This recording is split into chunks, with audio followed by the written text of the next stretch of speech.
Yes, yes, sir. I thought you will be using the slides given by Mr. Vivek. That will be the first part. All right. So participants, just give me a couple of few seconds. I'll just share my screen.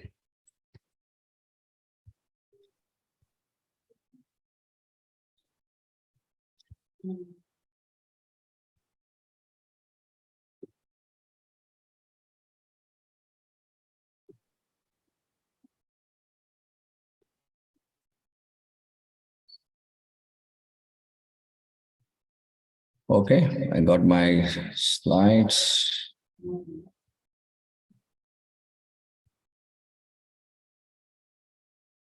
So I'm just sharing the screen.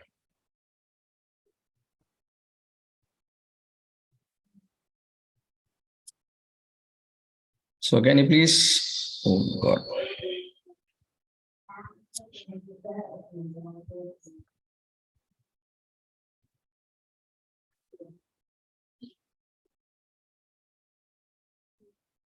Yeah.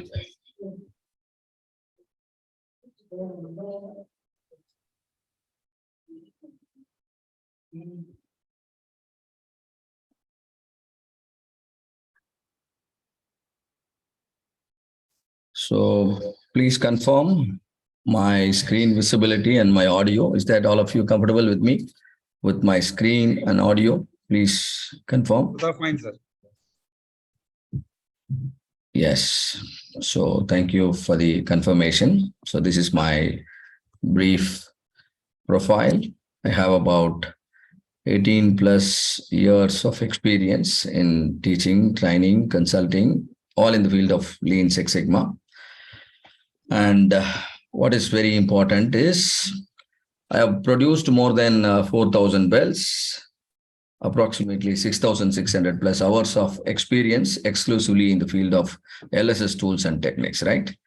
So currently I'm heading senior consultants with Vision Excellence handling DMAC projects. So before we start, generally people think Six Sigma is difficult to implement, and Six Sigma is difficult to learn, and Six Sigma, projects, producing results out of the project is difficult. But actually, that's not the real case. We can produce results from Six Sigma, and all of you can learn Six Sigma very easily.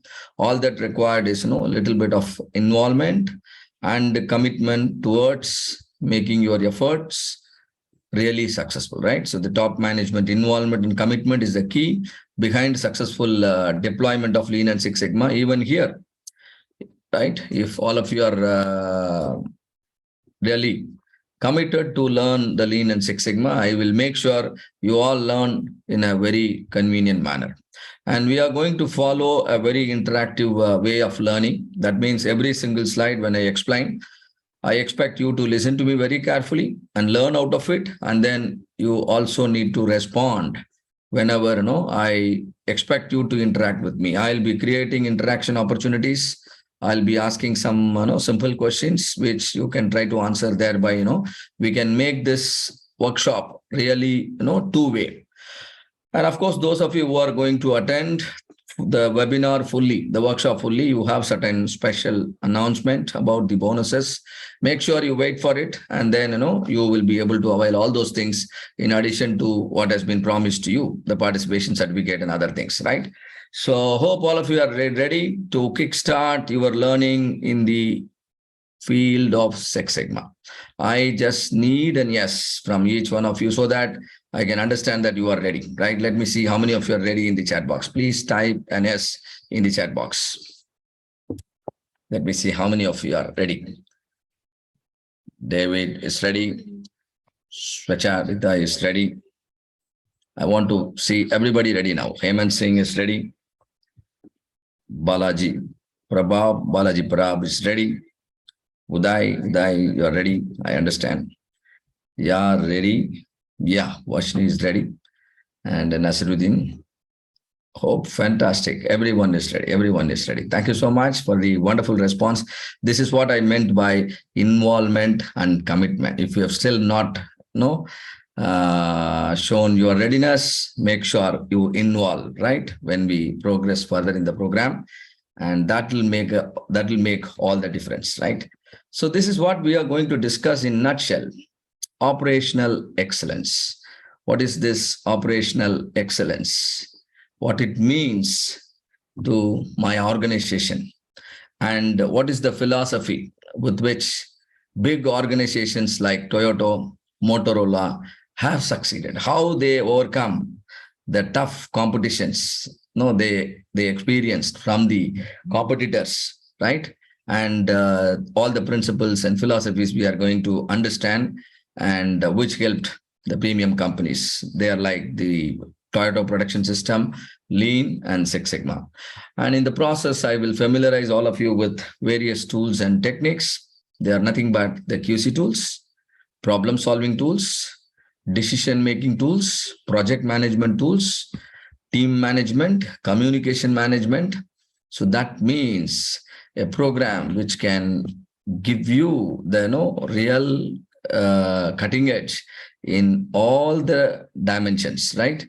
And you will be realizing it. And then in the end, I will also show you a clear roadmap for excellence. It can be organizational excellence. It can be, individual's career excellence, and how that is going to happen with the help of Six Sigma, we will be understanding. So first of all, what is operational excellence?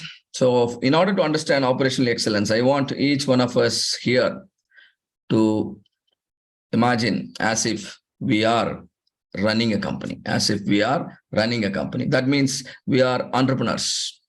We are running a company and we are attacking the same customer segment, same market, and which also means we are all now competitors. Let's say there are 20 companies, right? Let's say there are 20 companies, headed by each one of us. And now in the market competition, where do you want to see your company? Do you want to see your company in the number 1 position, or in the number 20, which is the last? Or do you want to see your company somewhere in between? Please do choose a number from 1 to 20. The number is going to indicate the position of your company in the market, right? So please type the preferred number for your company. Do you want to see your company in the number 1 position, or number 2 position, or whatever is the position? So please share your viewpoint. I just wait for your response. Thank you. A lot of responses flowing. So everybody is saying number one, and nobody want to be at number 2, or nobody want to be at number 3 or number 20. This thinking towards becoming number 1 is possible only if you are operationally excellent. This thinking towards really becoming number 1 is possible only if you are operationally excellent. So what is operationally excellent? You have to see to that your company performs better than the competitors. You have to see to that your company performs better than the competitors in terms of quality, in terms of productivity, and in terms of cost and delivery. If you simply make sure your company stays at least 1% better with respect to the other competitors in the same market segment, now the drive is called operational excellence. By all means, you are making sure your products, your company, your service stays better in the market, right? But making this happen, is not a one-man show.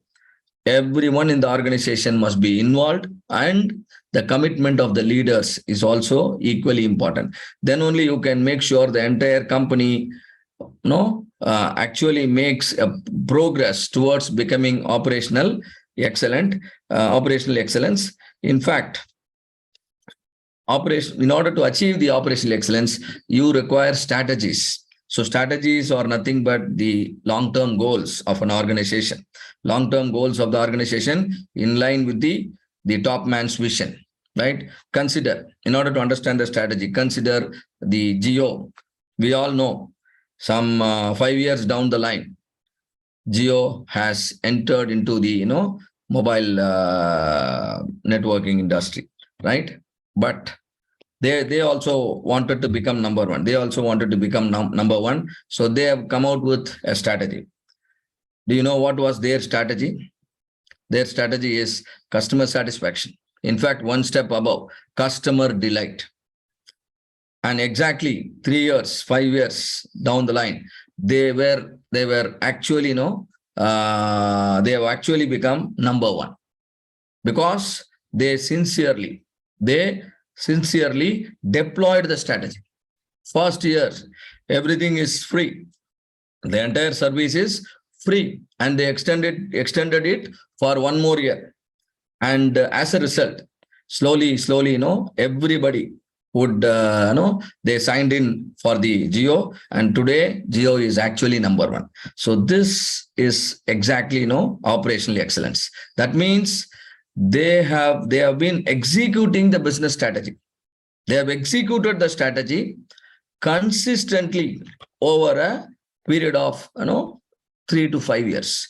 Any strategy, if it is in line with your vision and if it is executed consistently for a period of 3 to 5 years, definitely that will increase the market share of any company, and as a result, gradually the company can become number one. So, and this is not possible without the involvement of all the employees and without the commitment of the the top management of the company. And that's why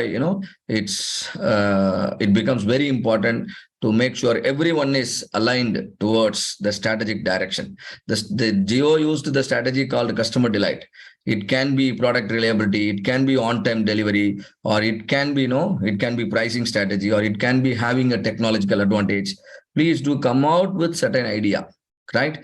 Certain idea which can direct the entire company in the direction of the vision. Thereby, the bigger goals of the organization can be achieved in a span of 3 to 5 years, right? Such a drive is called operational excellence. In fact, Lean Six Sigma is an approach. Lean Six Sigma is an approach to achieve operational excellence. So with that note, let us try to understand the difference between traditional business model and the operational excellence model. In traditional business model, the companies following traditional business model, the belief is quality is expensive. You want a high-class product, you want a high-quality product, obviously, the price will be on the higher side. Obviously, the price will be on the higher side. So this is such a model is called traditional business model. Why do they think the quality is expensive? Because they think high quality requires highly skilled workforce, modern technology, modern visionary, and their idea behind maximizing the profit is increase the price. Let's say the product is priced at 100 rupees and the manufacturing expenses is 80 rupees. And so what is the profit? 20 rupees is the profit. And now I want to maximize the profit. Now what will I do is I'll increase the price from 100 to 110. Now 110 is the price of the product and the cost of manufacturing is 80 rupees. And so what is the profit? 30 rupees. And now I'm able to maximize the profit. But however, this is possible if you are a monopoly. However, this is possible if the price can be decided by your company. What if the price is decided by the market conditions, right? This may not, the ideology may not work, right? So quality is a function of all these things. But coming on to the other side, the Lean Six Sigma model or the operational excellence model. Here, the belief is quality is inexpensive. How many of you are able to appreciate this statement? Quality is inexpensive, which means better the quality of the product, lower will be the price. Better the quality of the product, lower will be the price. But how this is possible? This is possible because you don't produce any defects when you are actually manufacturing something. This is possible because you don't produce any defects while manufacturing something. See, defects are possible even in the service industry, right? Whether you are manufacturing a product or offering a service, if you make sure you do things right at the first time, You do things right at the first time, automatically your profit, will get maximized. So not only the defects, there is one more thing called waste. Waste is nothing but any form of inefficiency. When I say defect is a killer, the other killer is waste, any form of inefficiency. So defect is non-conformance, waste is inefficiency. And the one more killer in any business is the risk. Higher the risk, more will be the failure, right? For example, imagine you driving a car at 40 kilometer, 80 kilometer speed, 120 kilometer speed. When I keep on increasing the price, my risk level keeps on increasing. So higher the risk, more prone, you are to the failure, right? So these three can become a reason for the failure. One is defect, the non-conformance. The other one is the waste, the inefficiency. And the third one is the risk level. So learn to control the defects, learn to control the waste, learn to control the risk. If possible, eliminate all of them. Then your product will be world class. At the same time, the cost associated with the manufacturing, right, or the cost of offering a service will be, very competitive. Now imagine a scenario where the product quality is best in class and the price is very competitive. Literally everyone would love to buy your product for the simple reason that the quality is, best in class and the price is competitive. In the sense, it is lower than the competitor's price, right? And obviously, automatically the market share will keep on improving. And as a result, you will actually become number one in the market, right? So this is the operational excellence model. So for the companies who are believing in classical business model, for them, the quality and speed are inversely proportional, which means if you are producing product at high quality, then deliveries will take longer time. But on the other side, companies believing in the operational excellence model, quality is directly proportional to the speed, which means you will get the high quality product. At the same time, you will produce it at the higher speed, not the other case, right? In the other case, a high quality product requires a longer time, which means the speed is slow. But on the operational excellence model, the quality and speed are directly proportional. So you are able to produce faster. At the same time, you are able to produce quality product. At the same time, no defects, no waste, no risk, which means the price is also competitive, right? So you are creating a win-win scenario, in all dimensions, and which is really, good. And now coming to the another concept called cost of poor quality. In spite of your best efforts to produce quality products, what happens? Failure happens in the company. So what is a failure? Non-conformance is a failure. Inefficiency is a failure. And higher risk level is a failure, right? So for everything, there is a measure. For everything, there is a measure, right? And whenever there is a failure, there is a cost associated. There is a cost associated, and the cost is called cost of failure. And if the failure is detected in-house, it is called internal failure. If the failure is detected outside of the organization, the failure is called external failure. Whether it is internal or external, yes, it is a failure and there is a cost of poor quality. But my point now is, are you able to visualize all forms of failure, right? But generally, failures related to quality will be visible. Failures related to quality will be visible because if you don't visualize, your customer will anyway come to know about it. If you don't visualize, your customer will anyway come to know about it, and then you will be cautioned about the quality issue, isn't it? So generally, the quality issues means the non-conformances will be visible in many organizations. If I account them, it can account to 4 to 5% of the sales, right? And these are nothing but the rejections, the warranty claims, the repair, the rework, the product recall, and you can easily understand all of them are related to the quality, right? All of them are related to the quality of the product, right? But what about the inefficiency? What about the risk levels? What if the inefficiency is very high? Inefficiency very high means you are not able to produce on time, right? You maintain lot of inventory. So these are all different forms of inefficiency. Generally, the inefficiencies are hidden in many organizations. Look at the iceberg in my slide. Look at the iceberg in my slide. It should be visible to you. It should be visible to you. You all can see the iceberg in my slide. It is here.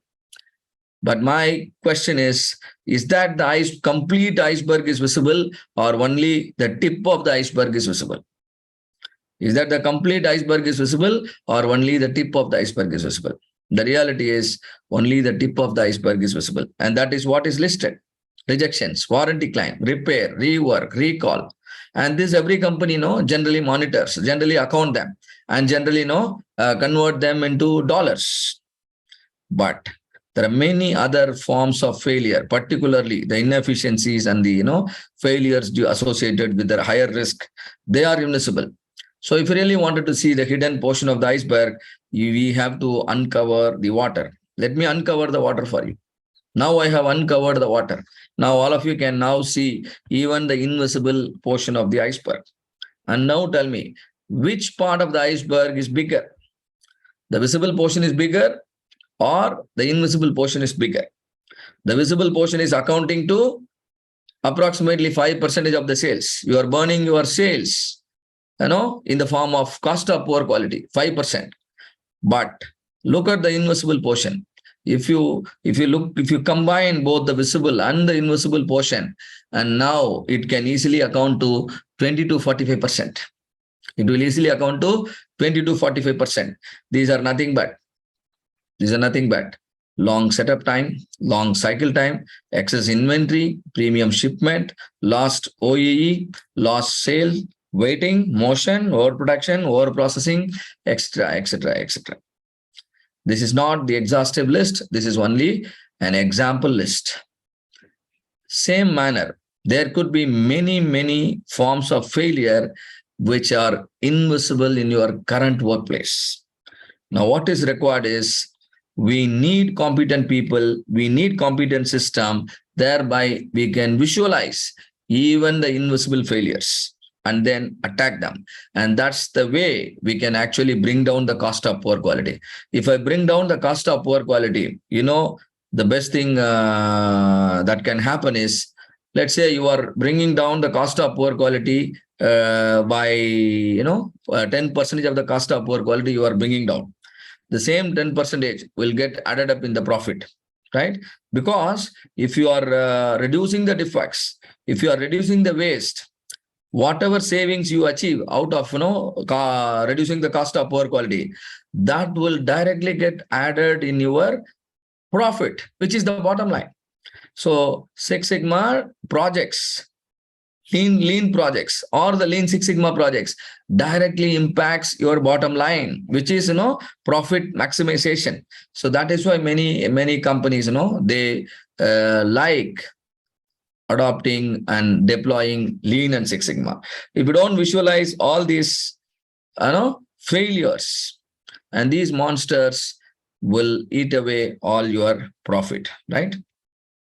Hope all of you understand why we require Lean and Six Sigma, right? So Lean is to remove the inefficiency and Six Sigma is to remove the non-conformances, the so-called defects. Now a simple question to each one of you here.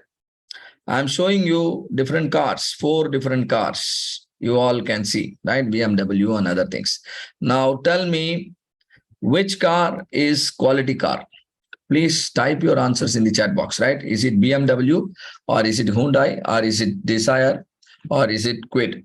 Which car is a quality car? I expect each one of you to share your answer now. All of you, please type. I just wait for your response. Yes, BMW. All of you, please participate.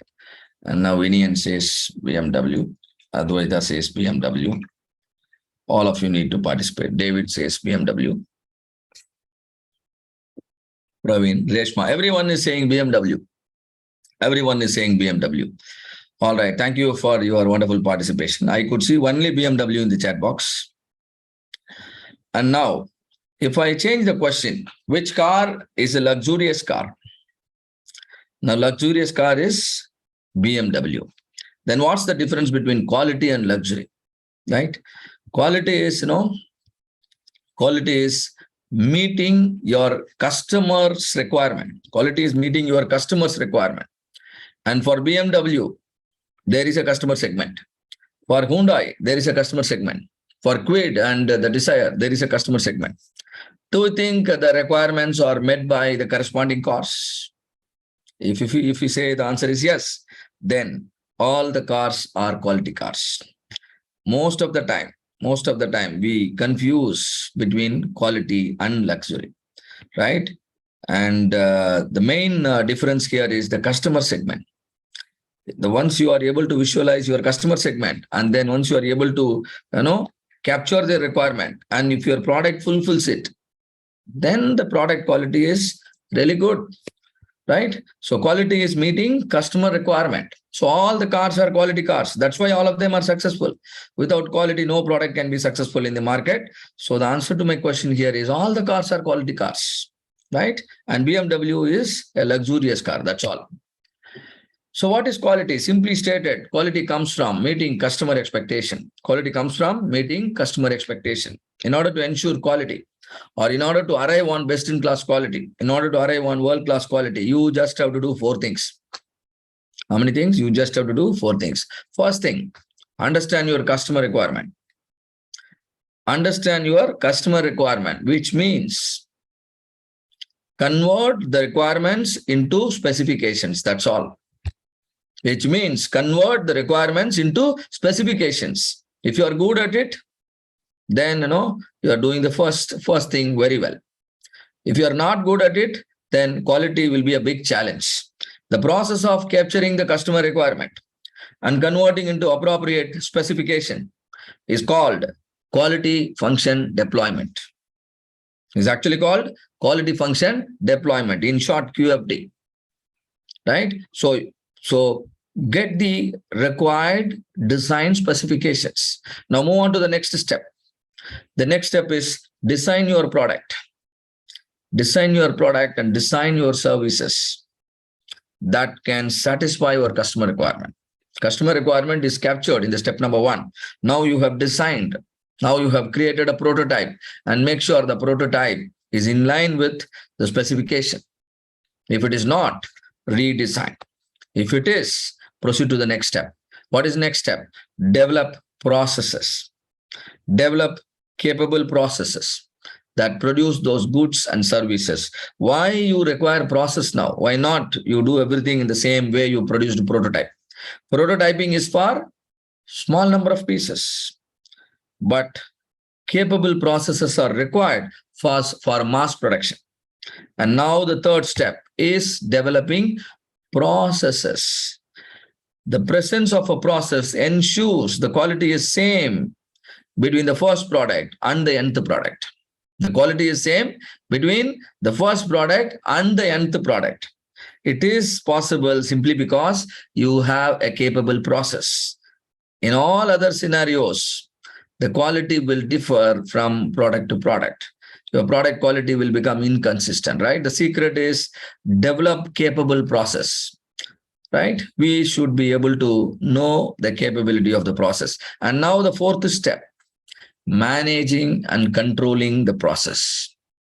Because we developed the process, we know in long term, we know in long run, processes will slowly deteriorate and start losing its capability. So people are required. People like you and me are required. Managers are required. Leaders are required to ensure those processes remain capable even in the long run. For that, they will be doing 2 things. One is process control. Another one is process improvement. So what is process control? Ensuring the capability remains same is process control. So what is process improvement? Ensuring that improving the capability to the higher level. Why am I improving the capability to higher level? Because market condition, customer requirement have changed, or my competitor is doing, is playing better than me. So all these scenarios will push me to, improve the capability to the higher level, right? So fundamentally, all of us will be doing only two kind of tasks, irrespective of our designation. Either we will be controlling the process, you can also call it statistical process control, or you will be doing the process improvement job. Six Sigma is a process improvement approach. Six Sigma is a process improvement approach. So you can see now everything is now boiling down to process, boiling down to process control and process improvement. So understanding the dynamics of a process is very important. So what is process improvement? What is process? Process means set of activities. Set of activities that converts your input into output. Now my challenge is that my output is defect free. If my output is defect free, my process is effective. If my output is defect free, my process is effective. If I am producing the output by consuming only the exact amount of resources required, now my process is efficient. There are two terms I'm telling here. One is effectiveness, another one is efficiency. Effectiveness means you are sure that the outputs are defect-free. I produce 100 pieces. All 100 pieces are happily accepted by the customer. Now my process is effective. I produce 1,000 pieces. All 1,000 pieces are now happily accepted by the customer. Now my process is effective. But if there are rejections, a major, percentage of the products are getting rejected, now there is a problem. Your process has become ineffective, isn't it? A certain percentage. So it is fundamentally the ineffectiveness of the process that causes defects to happen. So take care of the effectiveness of the process so that you never produce, defects, or you never produce items with the defects. So Six Sigma is a measure of process effectiveness. Higher the Sigma level, higher will be the effectiveness. Higher will be the success rate. Lower will be the defect rate. Process efficiency. How much resource you consume? Do you consume the exact amount of resource that is required? Or are you over-consuming the resource? If you are over-consuming the resource, it is considered as a wasteful activity.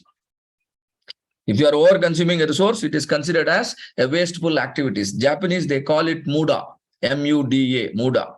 Muda means waste. Waste means non-value-adding activities. You are doing something without any purpose. You're doing something without any purpose. It's unproductive, right? So these are called inefficiency. The inefficiency is termed as waste. So there is an approach called lean. The focus of lean is to eliminate the waste. So there are two things here. One is focusing on improving the process effectiveness, which is Six Sigma. Another one is approach focusing on eliminating the waste, which is lean.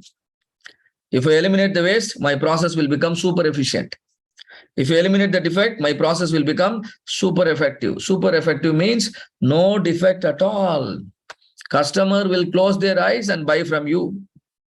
Customer will close their eyes and buy from you. That's the advantage Six Sigma can give you. If your processes are super efficient, then your operational cost will come down. If the operational costs come down, that will again impact your bottom line. Right? So your bottom line will grow like anything if you deploy approaches like Lean and Six Sigma in any organization, no matter whatever product and whatever service at whatever level you offer, whether you're a small, medium, large, or big OEM. Yes, these principles are very helpful. So effectiveness cannot be compromised, because customer expects defect-free items, defect-free products. And efficiency must be optimized because organization wants profit. Organization must make profit for its own survival, right?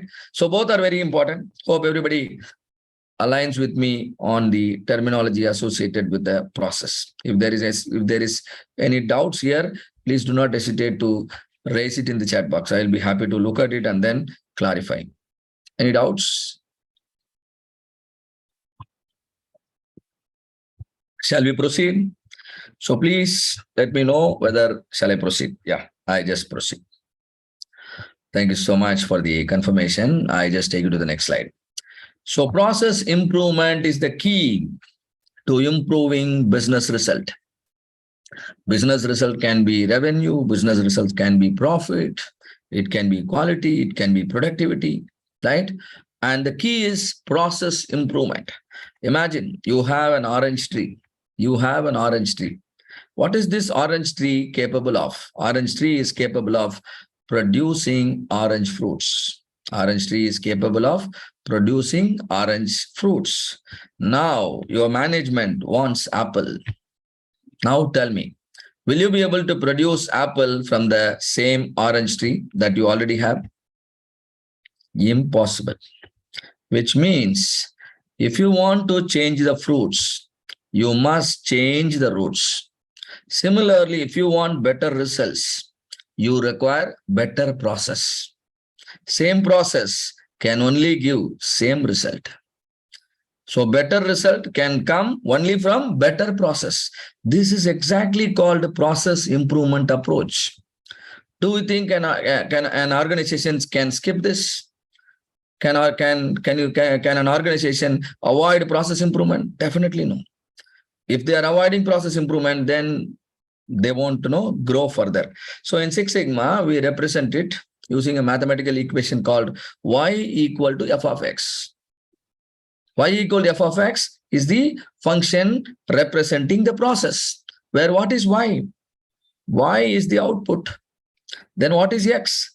The various input. Y is the output, x or the input. Y is called dependent variable. X are called independent variable. Just to understand it quickly, imagine you are a restaurant, or you are running coffee outlets. You are running coffee outlets like the coffee day or something. And now the taste of the coffee is the y variable. Taste of the coffee is the y variable. What are the X factors here?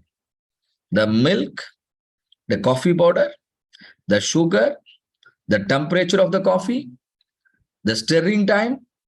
All these things are called X factor.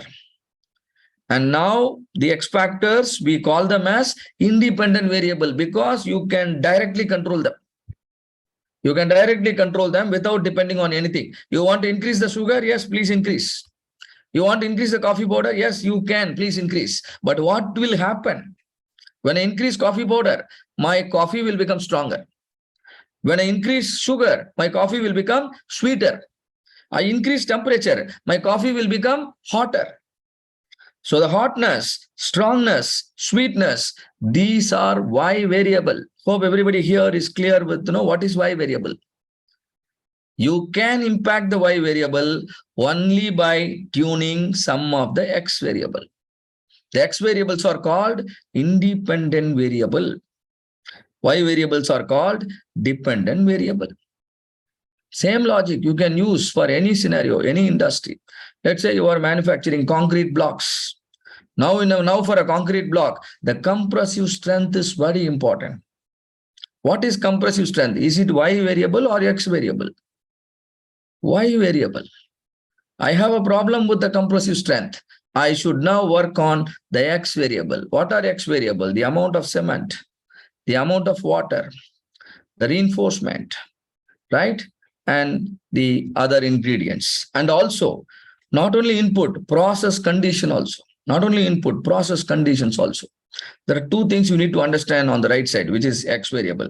X variables are not only the inputs. X variables are also the process conditions. You can call them as process parameters. Tune the process parameters, tune the process inputs, your output will get tuned. That means Y is your future. X are your habits. Change your habits if you want to change your future. Without changing the habits, you can't change your future. This is exactly called process improvement approach. Hope everybody is clear with the terminology related to process improvement. Y variable, X variable, output, input, dependent variable, independent variable. Any problem you wanted to solve, you wanted to fix, this understanding is very important, because problem is due to one of the factor on the right side. What is the factor? X variable. That X variable, which is responsible for the specific problem you are experiencing, that is called root cause. Root cause can be single, root cause can be multiple. Root cause can be single, root cause can be multiple. Now, how are you going to identify the root cause? You have subjective tools, subjective analysis. You also have quantitative tools called quantitative analysis. And subjective analysis, I'm sure all of you are very familiar. Brainstorming, you can have a discussion in a closed room. You can do a YY analysis. You can do a fishbone analysis. Do all these things. You come to know about root cause. But on the other hand, the much powerful approach, right, than the subjective analysis is quantitative analysis. Now you need to work with the data. If you are working with the data, this is called, the science of working with the data is called statistics. The science of working with the data is called statistics. Statistics is required if you are solving a problem which requires data analysis. Because the brainstorming, cause and effect analysis can help you to a certain extent. What if the depth of the problem is much deeper? Your experts are no more helpful, right? Your employees are no more helpful. All the information they have shared, but still the problem is not getting addressed. That means the root cause is completely invisible. And the problem is recurring, repeatedly happening. This is the scenario where you must adopt approach like Six Sigma. That's the scenario where you must use statistics. You must rely on data. You have to be data driven. You have to be fact driven, right? So once you use the quantitative analysis, you will definitely be able to understand the relationship between the root cause and the Y variable. If the relationship is understood, you will be able to generate a solution. For example, what is the relationship of the coffee powder with the strongness? Relationship is positive, which means when I increase the coffee powder, strongness will increase. What is the relationship of the sugar with the sweetness? Again, positive. Increase the sugar, sweetness will increase. Similarly, if I know the relationship of the input variable with the compressive strength of the material, by changing the input variables, I will be able to improve the compressive strength of the concrete block or compressive strength of a steel rod, whatever it is. We can actually make any improvement that we want by using this approach, which is called a process improvement approach. Hope all of you are with me. All of you are able to follow me with each and every slide. All right. So now let us understand a little background and history about Lean. We all know Lean evolved from a company called Toyota. In 1926, the founder, Sakichi Toyoda, he converted his loom work into automotive company. Now, many automotive companies, they are converting them into electric vehicles because there is a good scope. Same way, in 1926, the loom works was converted into automotive company. Then in 1950, his nephew, Eiji Toyoda, you are seeing him on the right of my slide, this person, this gentleman, Eiji Toyoda. He toured America, particularly the Ford company, because that time Ford was very popular. They were having mass production system, right? And he benchmarked the best practices Ford was following. And he came back and collaborated with two more quality gurus, Taiichi Ohno, the Japanese quality guru, the one who introduced the concept of 7 waste. His name is Taiichi Ohno. And another gentleman, Shigeo Shingo, again a Japanese quality guru, he's the one who introduced a tool called Poke-Yoke and another tool called SMED. And these 3 people collaborated, right, to create a unique system for Toyota. And the goal is to produce faster. They wanted to produce faster. They wanted to keep the, manufacturing cost lower. They wanted to keep the quality higher. And they also wanted to produce, in different varieties. And for that, they developed a system for Toyota. And for developing the system, they believed in two principles. First principle, right sizing the resource. What is the first principle? Right sizing the resource. Provide only what is required. That's all. Now there is no other option. You have to consume the resource wisely. Imagine you are going to a restaurant with 100 rupees, just 100 rupees in your packet. Now you have to order very carefully because all that you have is only 100 rupees for your breakfast. You have to order very carefully and you have to, consume very carefully. No wastages, right? Nothing. So this is simply because you have only what is exactly required for your breakfast. If you have 1,000 rupees, maybe, you may order unnecessary items and then you will waste the food. You will waste your money also. So the biggest killer of inefficiency is providing excess resource, be it raw material, be it time, be it machineries, be it manpower. It should be in the right quantity. That is the first principle. Right sizing the resource. The second principle, self-monitoring the resource. And now I'm keeping my video on, which means I'm monitoring myself.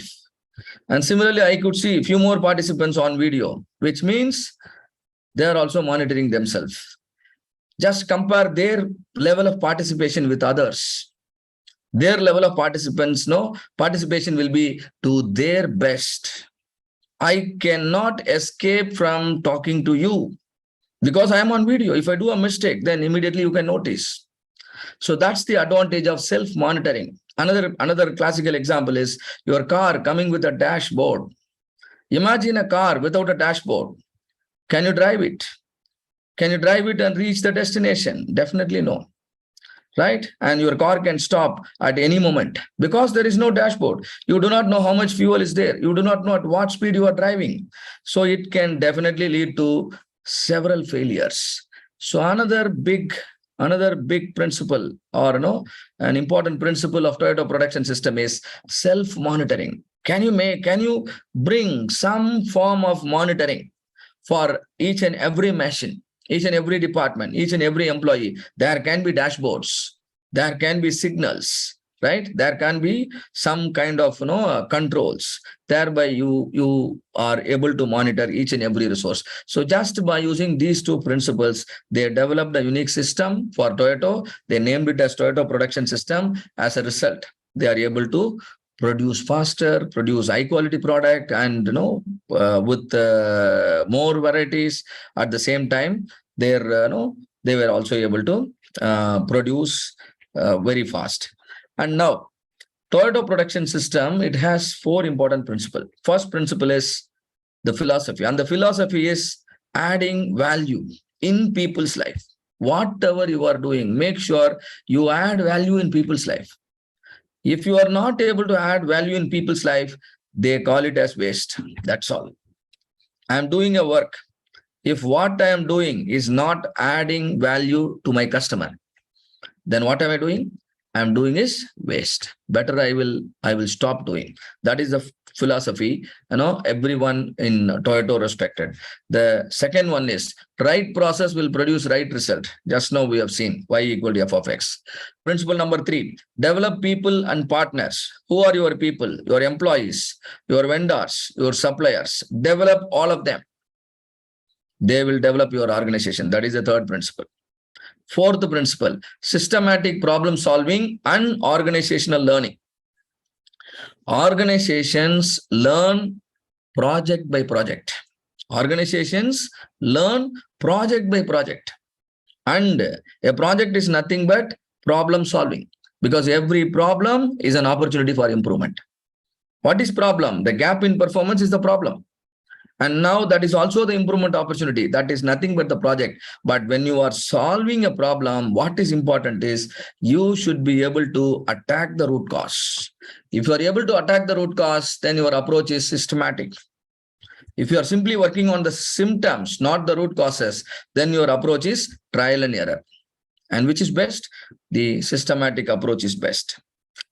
And now, what is very important, than problem solving is capturing the learning.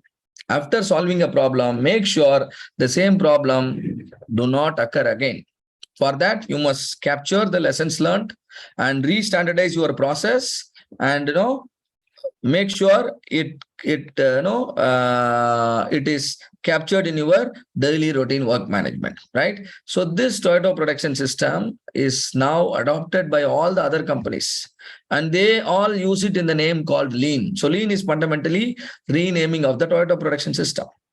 And here you can see the house of TPS. Look at the roof. All the benefits are written on the roof. High quality, low cost, shortest lead time, empowered employees, best safety, high morale, all the benefits appearing on the roof. And look at the foundation. Foundation is the philosophy, right? And there is Kaizen. Kaizen means continuous improvement. Stable and standardized process. Stable means statistical control.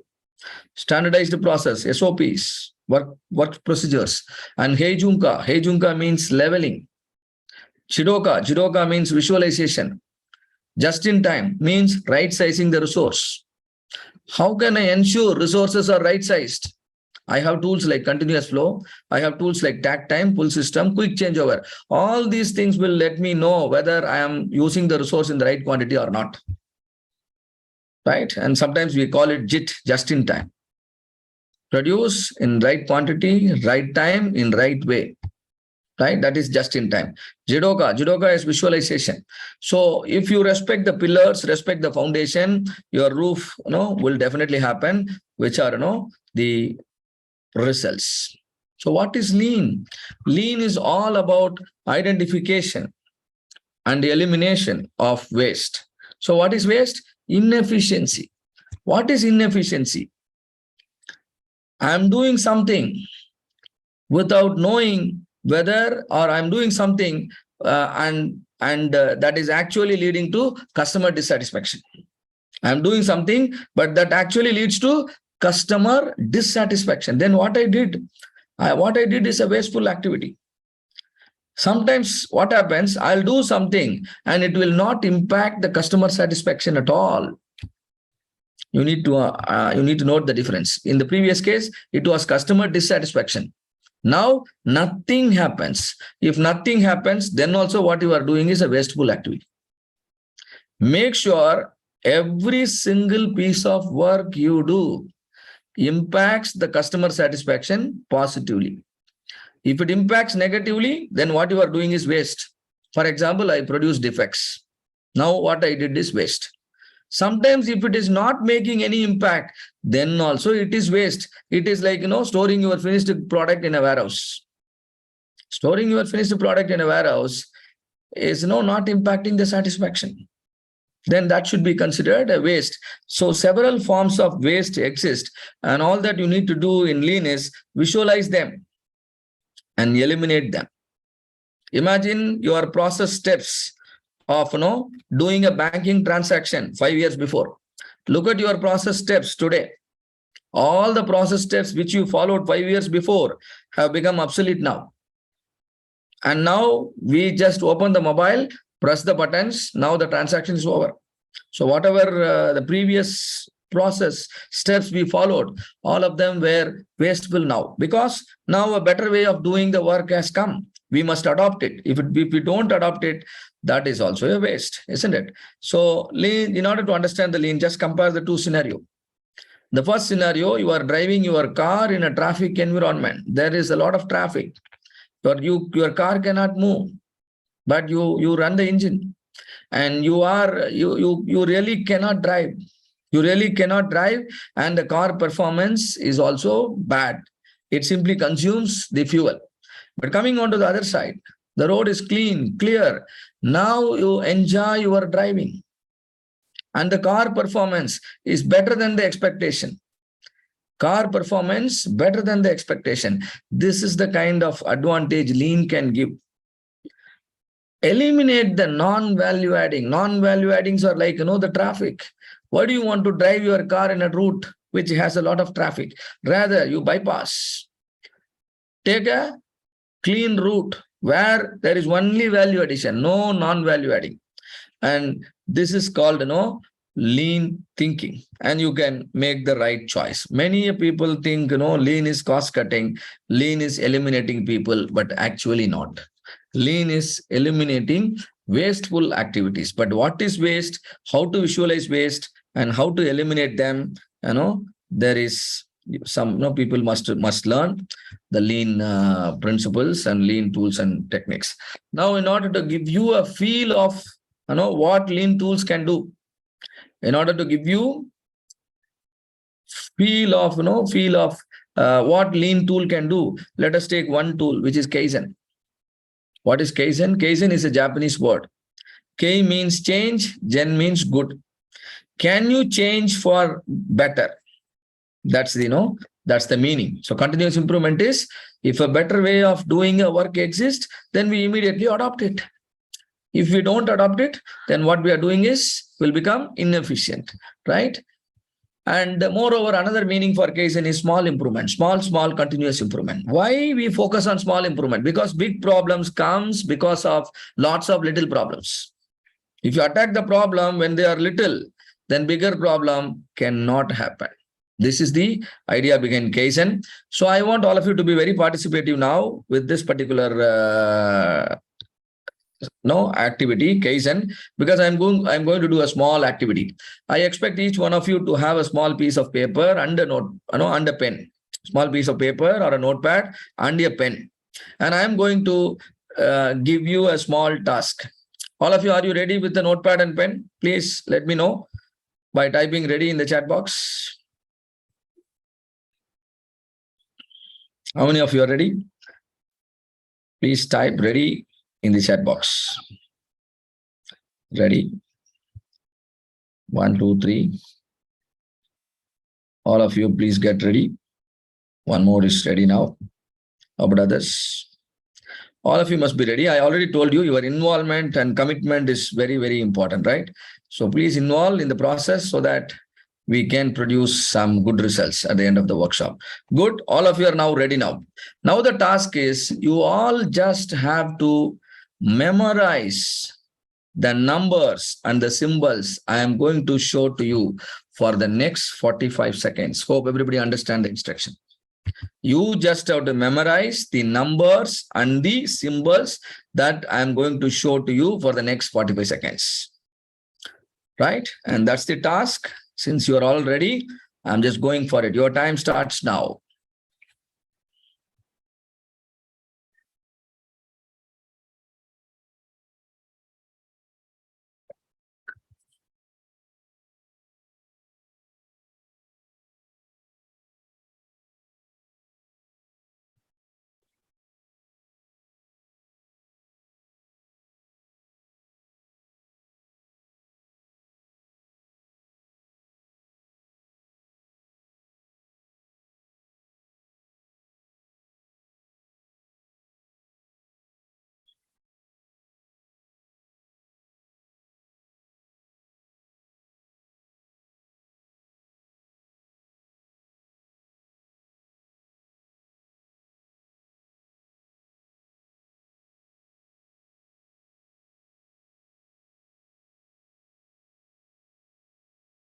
Okay, the 45 seconds is over. Now I'll give you another 45 seconds. Now you just have to reproduce the numbers and the symbols in your notepad. Hope everybody understands the instruction, right?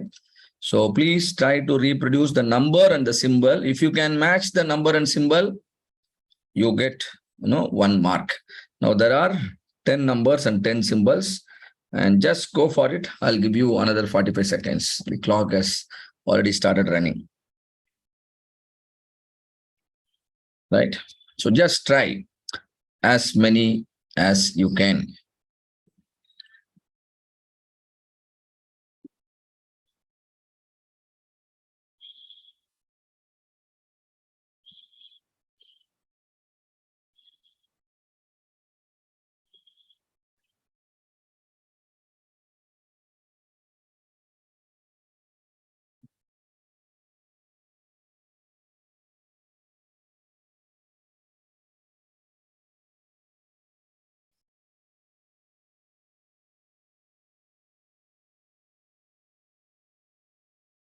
That's all. Your time up. Please stop writing. Let us do a cross verification, a small assessment. Do a self assessment. Do a self assessment and do a self assessment and let me know how many numbers and symbols you are able to match. If you are able to score 10 out of 10, please type 10 in the chat box. Whatever is the number of number and symbol you have matched, please type it 7, 8, and Dr. Hammond could match 10, and Reshma could match 8, Aditya, Advadya match 6. Very good. There are few people who are struggling to match. 2 is also there, 8 is also there, 10 is there. Very good. So now you know your baseline. Where are you standing? Now tell me, where is the problem? Somebody says, he has a poor memory, and somebody says, he's so lazy, or there could be many reasons. Generally, we think, the problem source is people. Problem source people means either I become the problem or you become the problem. But actually, the real root cause is process. How many of you are able to appreciate my statement? The real root cause is process and the system. So always don't criticize people. Try to criticize your process. Try to criticize your system. And now let me do a small change, a small positive change, an improvement in the process. Let's see how it impacts our results. If the result improves, that means the yield is going up. And also you need to compare your results in terms of the speed. In terms of the speed, which talks about your lead time, right? So the speed is one thing. If the speed increases and the yield increases, automatically cost will decrease, right? And now for lean thinkers, let me make a small improvement. Let me make a small improvement in the way the numbers and symbols are shown to you. And tell me, does this help? Does this help? A small improvement. And somebody, got only 2. And somebody got 8, 9. And do you think all of you will now be able to get 10 out of 10? Possible. Because the numbers are arranged in some logical order. When I arrange numbers in logical order, you can store very easily. You can also retrieve very easily. What is storing? You're keeping something in some place. That's what you're doing in your company. What is retrieving? You are getting it back. Sometimes you load a tool. Sometimes you load a workpiece. Sometimes you unload it. Storage and retrieval is what we do fundamentally. Even in computers, we store and then we retrieve. So the fundamental element of our work is storing and retrieval. If you simplify the storing, retrieval becomes simplified. As a result, you can see a significant improvement in the lead time. You can also see significant improvement in your yield. And those of you who are still not able to believe, let me go for one more round of improvement. And now tell me, will you be able to get 10 out of 10? The same numbers, the same symbols. So process improvement, small improvement can get you breakthrough results. That is lean. That is Kaizen. Small improvement. It can be designing a jig, or it can be designing a fixture, or it can be organizing your workplace, or it can be designing the workbench for an operator, right? And all these things. I think now all of you will be able to achieve 10 out of 10. Right? And you will be able to do it in no time. You don't require 45 seconds now. You can just do it in 5 seconds, 10 seconds. That means, now tell me, is your quality improving? Now your products are defect-free now, isn't it? Your products are defect-free. Is that your lead time decreasing? Yes, you are now able to produce faster, right? And all these things, will start happening. That's the power of small improvement. That's the power of small improvement. Look here. There is a small improvement. This is workplace organizing. And specifically, the tool name is called 5S. The tool name is called 5S. First S, sort. Second S, set in order. Third S, shine. Fourth S, standardize. Fifth S, sustain. Every S is very powerful. Sort means removing the unnecessary items, unnecessary materials, Unnecessary equipments. Now you are left with only what is required. Confusions are less. That's the power of first yes. Confusions are less if you apply the first yes. Second yes, set in order. What is set in order? There is a place for everything. Set in order means there is a place for everything. And everything is always in its place. That's all. This is called second yes. Right? And same way, if you implement the 5 yes, your workplace will improve. Productivity will automatically go up. Hope everybody agree with me. So there are several lean tools which can improve your results. 7 waste, 5S, Kaizen, SMED. SMED means making the changeovers in less than 10 minutes. SMED means completing the machine setup time in less than 10 minutes. That is SMED. Kanban, pull system. Pull system means produce only when there is a demand. So whether demand is there or not, there is a signal, there is a trigger. No trigger, no production. That's Kanban. And now VSM, value stream mapping, visualizing the various activities, connected to a process. TPM, total productive maintenance. Total productive maintenance. And then 3M. What is 3M? Muri. The fundamentals, the 3 important M's of lean. Muda means waste, inefficiency. Mura means unevenness, variation. Muri means overburden, risk. This is what I told you, defect, waste, and risk. So remove the Muda, remove the Mura, and remove the Muri. And there is a question in the chat box asking about sustain. Sustain is, practicing 5 Rs. Tell me, practicing 5 Rs, is it a short-term activity or long-term activity?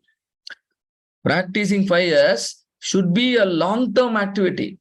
Now, how will you ensure that it becomes a long-term activity in your company? Then you need to have certain review, certain audit, once in 3 months, once in 6 months, and then there has to be some appreciations, awards based on the performance of the departments or the 5S zones with respect to the 5S audit. And now what happened? The 5S can be sustained for a longer period of time. 5S will become a culture in your company, right? So there are many things you can do to retain, the practicing of 5S. Otherwise, what happened? 5S will be implemented only for a short time, and then people will again, leave it and then move to the old style. So if you could retain the 5S and make it as a culture in your company, for that you are creating some procedures, right? Like some audit and 5S scoring is done. The best department having the 5S score is, appreciated. There are rewards, there are appreciation, and all these things will make 5S a culture in your organization, which is called, sustain. So these are the 4 principles we spoke about. First principle is create value for people. Always, anything you do, make sure you create value. Right process will produce right result. Add value by developing peoples and partners, and then continuously solve problem. Don't run away by seeing the problem. Face it, solve it, and fix it at the root level. Fix it at the root level. And then there will be a great learning. Absorb it. Re-standardize your process and include it in your daily routine work management. That's all. Everything is taken care. What are the 2 important pillars we have seen in Toyota production system? What is there on the left side and what is there on the right side? Do you like to try? What's there on the left side? What's there on the right side of the house of TPS, which I have shown? On the left side, it is just in time. On the right side, it is Jidoka. Right? Jidoka means visualizing, self-monitoring. Excessive movement of people. I did not teach you, but I still expect you to answer. Excessive movement of people due to poor design of the layout, workplace layout. What is this called? Is this called a transportation waste, or is this called a motion waste, or is this called over processing? Come on, you can answer now. Yes, all of you are correct. This is called motion waste, right? Motion waste. Longer setup time. Is it a cost of good quality or cost of poor quality? What is your option? Longer setup time. Setup time, you take long time, no, to set up a machine. This is clearly cost of poor quality. Very good. And now you got an idea about lean. So the focus of lean is efficiency. Lean will make your organization super efficient, right? Super efficient in the sense you are now able to produce fast. You are now able to make on-time deliveries. At the same time, you also remain process focused and then produce high quality product, right? That is the focus of lean. But coming to the Motorola, story of Motorola. 1980s, Motorola, we all know Motorola, electronic gadget manufacturing company. In 1980s, they were manufacturing televisions. There were a lot of field complaints, customer complaints, warranty claims, lot of complaints. Every single day there is a complaint. So which means things are completely out of control. The top man in the company, Robert Bob Galvin, you are seeing him on the screen. Robert Bob Galvin, the CEO, he decided to sell the brand. And the brand was so acquired by a Japanese firm called Matsushita Electric. After acquiring the Quasar, they made some improvement because they were following the Kaizen business model, which we were talking. And then, they made the same Quasar successful within, the next 2 or 3 years. And now the Quasar, which was a failure in the hands of Motorola, has become popular in the hands of the Japanese firm called Matsushita Electric. Today, it is a registered trademark of Panasonic. So seeing the success of Quasar in the hands of the Japanese company, the CEO of the Motorola, Robert Bob Galvin, he realized one thing. Problem is not only with the quality of the product. Problem is also with the approach, our approach towards quality. That's why we are not able to, sort it out. But the other person can sort it out. So he wanted to make a drastic improvement within Motorola, and the responsibility was given to Bill Smith, who is an engineer, and Michael Harry, who is a statistician. This combination of engineering and statistical brain really worked well for Motorola. They have corrected all the existing failures, as well as they have prevented the failures, the anticipated failures, using a statistical metric-based system. When I say statistics, this man's contribution is very important. Who is this man? He is Carl Friedrich Gauss, a German mathematician who introduced a concept called normal distribution. According to him, every single natural process will produce data exhibiting a specific pattern. Every single natural process will produce data exhibiting a specific pattern, and the pattern will be like an inverted bell, which is known as normal distribution. Once you realize that, once you know everything about the inverted bell shape curve, you are now ready to solve any problem that can happen in your business, So using that logic only, the Bill Smith and Michael Harry, they solved all the existing problems, quality problems, productivity problems, everything they have fixed. And they have used it to the extent of, preventing the problems. Preventing means even before a problem can happen, they could know it in advance. And so they can take some preventive action. If problem has already happened, they take corrective action. If they predict that a problem is going to happen, then they will prevent it. So by all means, they have helped Motorola to make a saving of $16 billion in a span of 10 years. And the company was awarded with the Malcolm Baldrige National Quality Award. Right? And today we call Bill Smith as the father of Six Sigma. The term Sigma is derived from the normal distribution concept only. Sigma means standard deviation. We all have studied standard deviation in 7th standard. But now the time has come for us to use the standard deviation in our business. If we are using the standard deviation effectively in our business, we can make all corrections and we can make all preventions. Correction will solve existing problem, prevention will solve future problem. And all using sigma, because sigma is the killer. More the sigma, more will be the problem. Less the sigma, less will be the problem. That is the logic, you will come to understand once you master normal distribution. And then it is this person, Dr. Michael Harry, who developed the belt level, because he knew that not X and Y can handle Six Sigma project, can work in Six Sigma project, because Six Sigma is data driven. Some statistics, some methodology. You see here, MAIC, MAC, measure, analyze, improve, and control. However, today it has become 5-phase approach. At the time of introducing, it had only 4 phases. It had only 4 phases, but now it is a 5-phased approach: define, measure, analyze, improve, and control.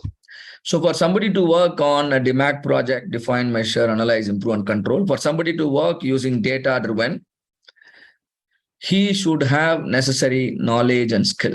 And so different belt levels are created. And this was done by Dr. Michael Harry.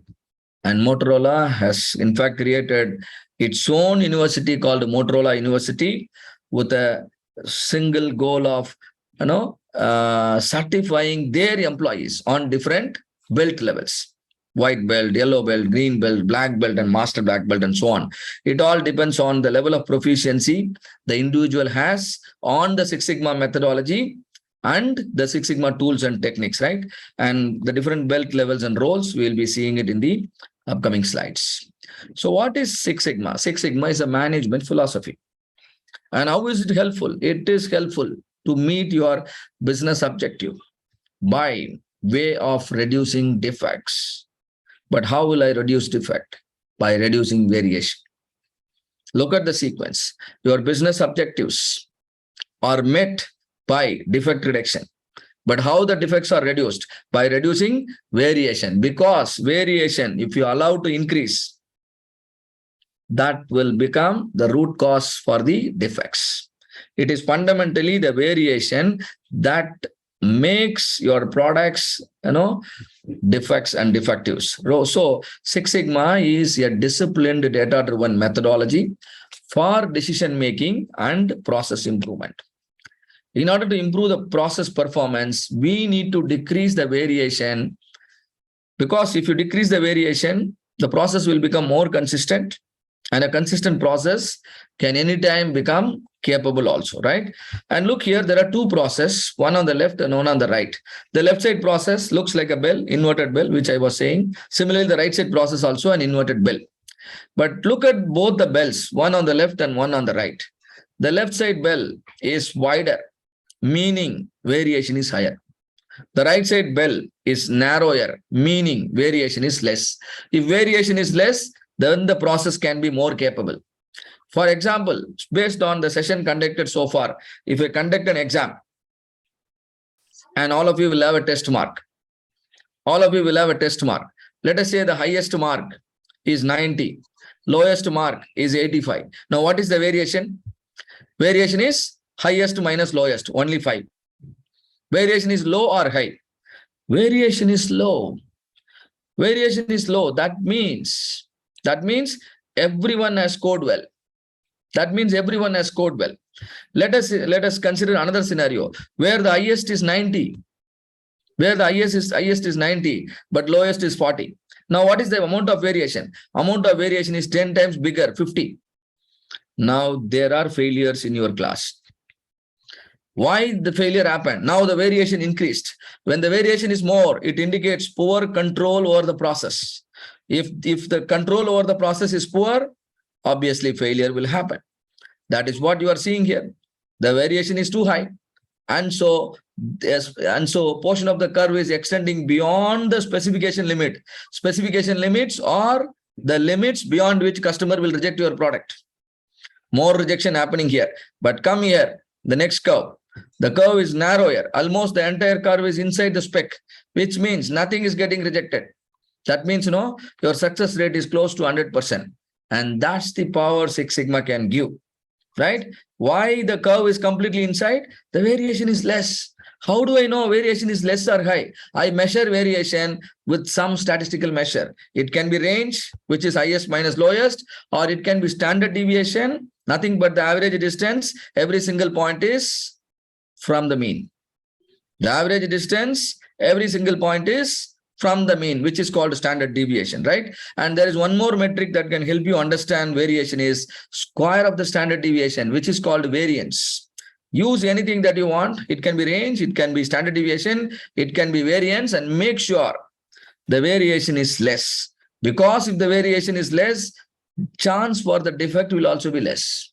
This is exactly the idea behind Six Sigma. So Six Sigma is a metric. Six Sigma is a methodology. Six Sigma is a way of management. Six Sigma is a philosophy. Why do we call Six Sigma as a metric? It tells you how capable your process is. It tells you how much effective your process is. When the process is operating at a Six Sigma capability, the effectiveness is close to 100%, which is 99.999%. And so the failure rate is very less. If at all there are any failures, I'm sure it will be less than 3.4 DPMO, the benchmark target set by Bill Smith and Michael Harry for a Six Sigma process. And it will happen because all these numbers are derived from the normal distribution, where DPMO stands for defects per million opportunity. And Six Sigma is a methodology, because if there is a failure, you can attack the failure.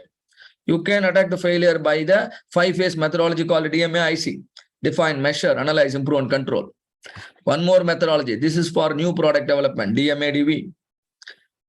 Use DMADV for new product development. Use DMAIC for product improvement. Product improvement is different. New product development is different. If you use DMADV for new product development, your approach is known as Design for Six Sigma. Six Sigma is a management system. Companies like Amazon, Google, TCS, Accenture, right? And all big companies, they use Six Sigma as a way of management. The salary hike, promotions, promotions to managerial roles, leadership roles, all of them require Six Sigma certification. Unless and until you become a green belt, become a black belt, and all these, growth cannot happen. That they link the career growth and the Six Sigma certification, to make it as a way of management. And these companies will have an in-house Six Sigma program. Which the employees are expected to go through. So Six Sigma is a philosophy. You and me can use the learnings we had today for any purpose that we want. It is possible. So Six Sigma is a problem-solving methodology, y equal to f of x. It has 5 phases: define, measure, analyze, improve, control. What are we dealing in each phase? In some phases, we will be dealing with y. In some phases, we will be dealing with x. For example, in define phase, we are dealing with y. So what is y? The pain metric, the problem variable, the pain metric. Can you express the problem in the form of a number? Then you have defined the problem. You are not able to bring number. It is as good as you have understood nothing about the problem. If you are not able to bring number, it simply means you have not understood anything. So first thing you should do to solve a problem is express it in the form of a number. This is what medical doctors are also doing. Any problem, health problem, they bring some number, right? And then they try to move the number towards the normal level. The normal distribution comes there. They try to move the number towards a normal range. What is normal range? The normal distribution, right? And then the measure phase. Now the focus is measure the y. What is y? The pain metric, the problem. Now the goal is measure without error. Isn't it? We should be fact-driven. So we should measure without error. But every single time you measure, there will be error. Right? You can't eliminate error, but you can control error. Make sure you limit the error to less than 10%. That should be your goal. And your focus is again on y variable in the measure phase. But now when you move on to analyze, your focus changes from y to x. Now what is x? Independent variable. There are many x variables, but some of them are impacting your y currently. Those x currently impacting your y are called the root causes. are called the root causes. Identify them, validate them, and find out the relationship of those X variable with Y variable. Like your sugar impacting sweetness, your coffee powder impacting strongness, the temperature impacting hotness. These factors might be impacting your result. Control them, optimize them. When you optimize, right? Optimize, then you are giving the treatment. Look here, optimizing the X. This is called a treatment. You are now providing the solution. Now the problem is solved. When you optimize the X, Y will get optimized because you know there is a relation between Y and X. And now in the control phase, you keep an additional eye on the critical X because the critical X is the root cause. Can you tell your people to keep an additional eye on those X factor on a daily basis, so that the problem is prevented forever? If your daily work management takes care of the critical X, it simply means the problem is not going to occur. That's all, right? So this is the power of DMAC methodology. We not only solve the problem, we not only improve the result, we sustain the result, right? And for that, we have a very effective control plan in the last phase. So if you could learn this, define, measure, analyze, improve, and control, in my opinion, you can solve any recurring problem that is happening in your company. Underline the word recurring. Six Sigma is for solving recurring problem, not for other problem. If the problem is recurring, yes, Six Sigma approach can come and help you. And you can use it for any purpose. See here, your BMI is not proper, your FBS is not proper, your cholesterol level is not proper, or the surface finish of the product is not proper, or delivery is not happening on time. All these issues can be tackled using the Six Sigma methodology. And now, how are you going to master the DMAC methodology? You can master it by signing up for our upcoming Six Sigma courses. Every single weekend, we commence a Six Sigma Green Belt and Six Sigma Black Belt certification. And your journey with me is going to be a walk in the park. I am going to teach you phase by phase. Define, measure, analyze, improve, control. What is define? What are you supposed to do? What are you supposed to deliver at the end of the define phase? I have carefully broken down the define phase into 3 simple steps. The first step, identifying the project. What is a project? Improvement opportunity. What is improvement opportunity? The gap in performance. What is this gap in performance? The real problem. So you can visualize problems, even hidden problems we are going to visualize. There are tools, there are techniques. So starting from problem identification or project identification till documenting the solution, closing the project, celebrating the success is going to be a step-by-step learning. If you kickstart your learning journey with me by signing up for our program. I have also mapped the tools that can come handy to you. If you are working on a DMAC project in define phase, there are certain tools you need to master. In measure phase, there are certain tools. In analyze phase, in improve phase, in control phase. I'm not reading out the tool names now, but we will be dealing it in the advanced level of certification program. We call it the green and black belt.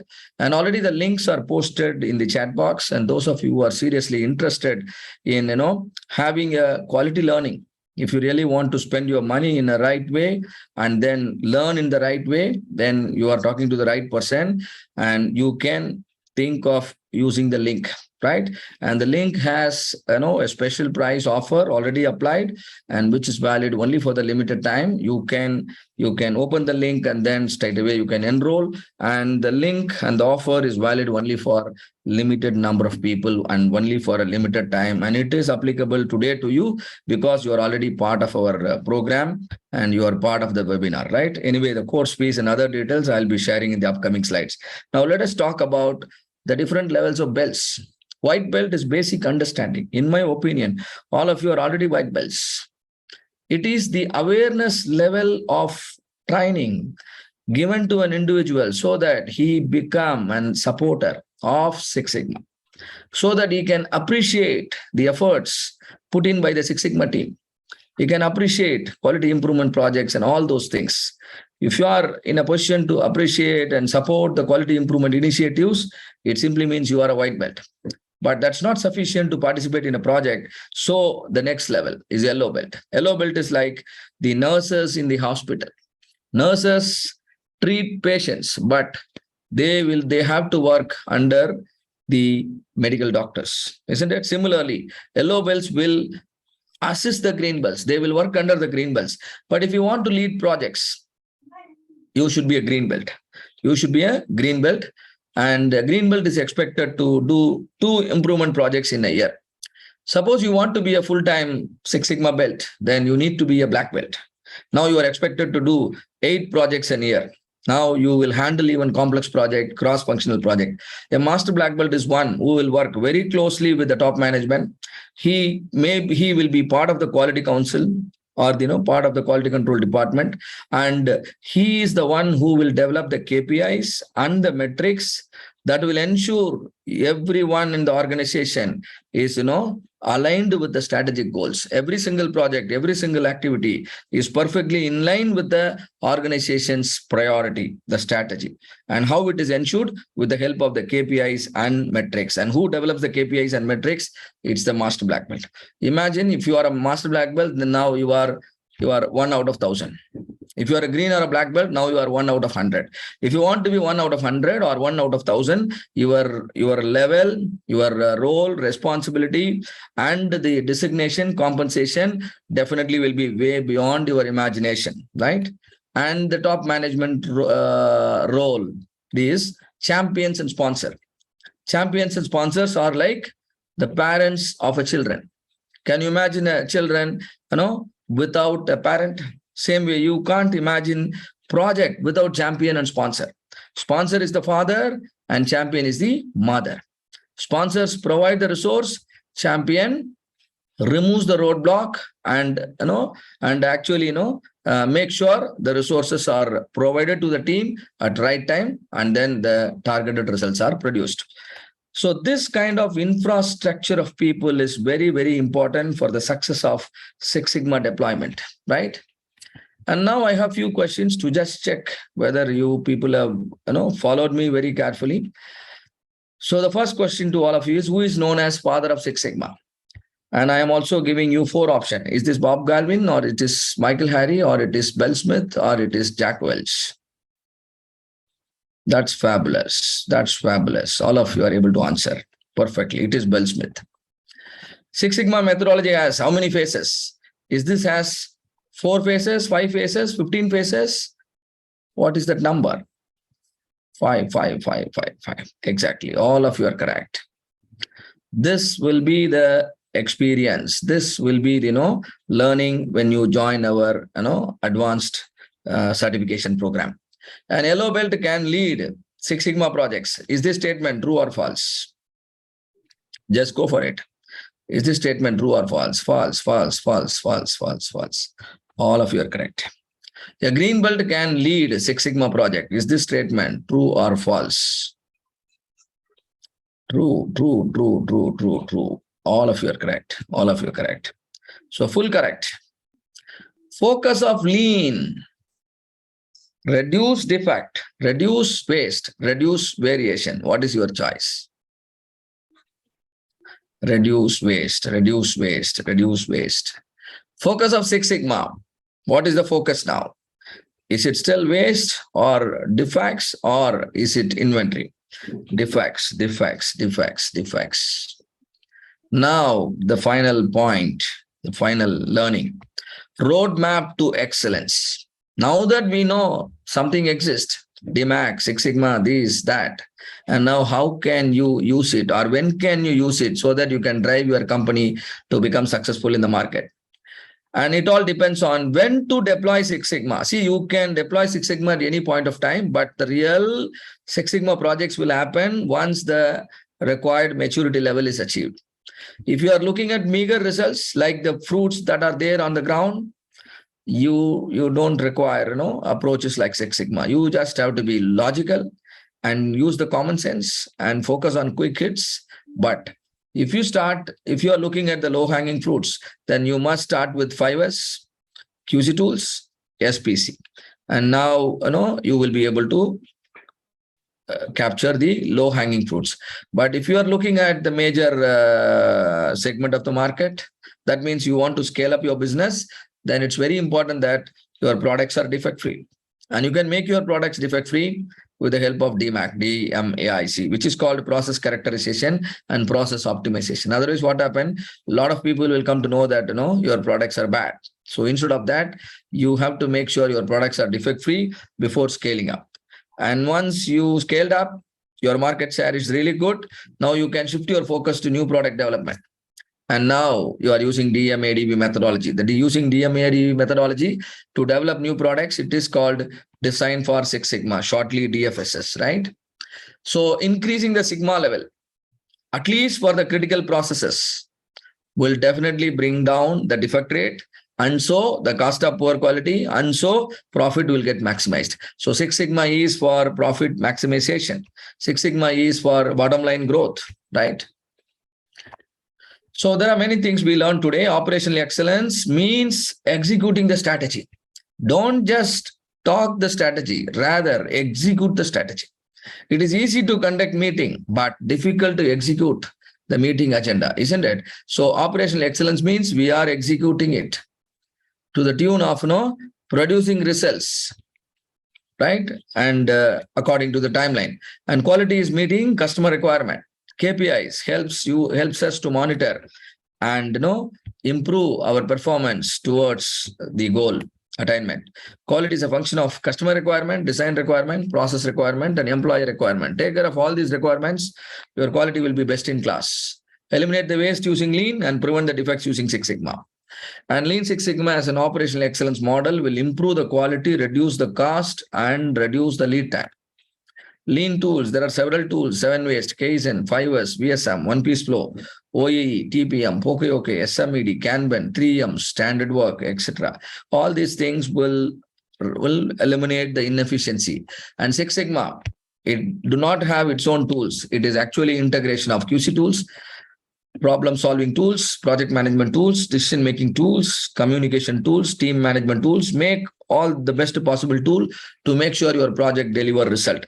So use appropriate tools and appropriate methods to correct and prevent the failures. Correct the failures as well as prevent the failures, right?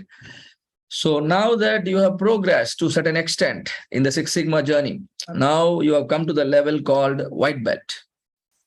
But it's not really sufficient to actually participate in Six Sigma project. To actually move up in your corporate ladder, you have to proceed further. But definitely by the lesson so far, you might have realized how amazing it is to learn Six Sigma and actually become a Six Sigma professional and Six Sigma certified belt.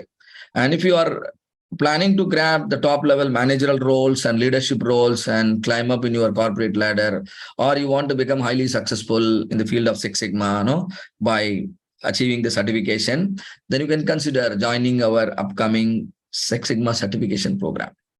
We have a Six Sigma Green Belt certificate learning, in today's session.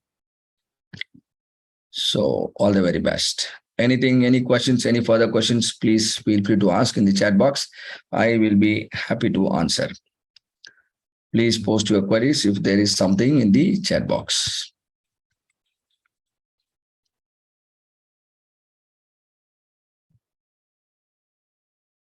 Sir, excuse me, sir. Yeah, please. This has inquired a question like the application of Lean Six Sigma in healthcare, sir, healthcare industry through chat box. Okay, who asked the question? Miss Reshma Rajan. Okay, Reshma, in healthcare, Yes, see the the inefficiency and ineffectiveness exist in all industries, including healthcare. Let's say in healthcare, let's say the lead time for providing a specific service, or the customer waiting time, you wanted to bring it down, or let's say you are actually producing some, producing some medicine, and there are specifications. There are specifications, and in order to get it approved, you have to do the statistical testing. And definitely, in all these cases, the LSS tools will come to help. You might be using the tools already, but then you will be gaining a deeper knowledge here in the thing, in the program. Like, Six Sigma is all about improving your metric. The bed change over time, you can try to, bring it down. And similarly, the defect rate. What if you give a wrong treatment, isn't it? So the defect rate or the success rate can be improved. So there are a lot of possibilities. So what is the other question? Pharmaceutical industry, the same. The pharma industry, there is a lot of application. See, you just have to identify your pain point, pain metric, whether whether customer complaints are more, or your products are getting rejected, or your deliveries are not happening on time, or whether the product rejection means not as per the specification. If the products are not as per the spec, obviously you need to look at the capability. You need to look at the capability and then work on the enhancing the process capability so that the process acceptance rate will increase. We will definitely be able to apply Six Sigma in pharma industry. We have trained a lot of people in pharma, industries, and definitely you will also have a good learning. So it is very much applicable. All right. Any other specific question anybody would like to ask? HR executive, you want to go for the master black belt or black belt. So my suggestion for people who are aspiring for desirous of master black belt is you should be a black belt. You should be a black belt and you should have one project experience. If you are not a black belt, please enroll for the black belt first, and then we will mentor you on your black belt project, and then we ourselves will guide you through the master black belt certification process. If you're already a black belt having a project, then you can join the master black belt program. We have no objection. The batch will be commencing on in the month of February 2023. And in HR, bringing down the attrition rate and improving the employee motivation level, and reducing the lead time to onboard employees. These are certain projects, certain improvements which you can do. And again, my point is identify the metric that can help you understand the improvement. If you are able to identify the metric, you know what is your bigger why, which is the define phase. Once you know the pain metric, and if you can improve it, yes, it can be KPI also, key performance indicator. So if there is a problem with your KPI or problem with any other metric, right, or problem with any other metric, you can tackle it using Six Sigma, right? All right, anything else? I think in 2 hours time, I gave some justice to your, learning expectation. Yes, it is for career growth, definitely. I've clearly mentioned the Six Sigma belt will help you to stand out in the competition. Yes, you will be preferred. You will be a preferred candidate if you are a Six Sigma belt, a green belt, or a black belt. And in HR field, yes, obviously, lot of HR professionals, they join the program. See, all department and logistics, supply chain, even if some of you are from accounts department, you can also learn and you will also be able to apply. Because can you tolerate defects in accounting statement? Can you tolerate the delays in creating the accounting statement? So the projects are called defect reduction, cycle time reduction, waste reduction. These are all very much applicable in all field. All right. Thank you very much for all your fantastic participation. I thoroughly enjoyed.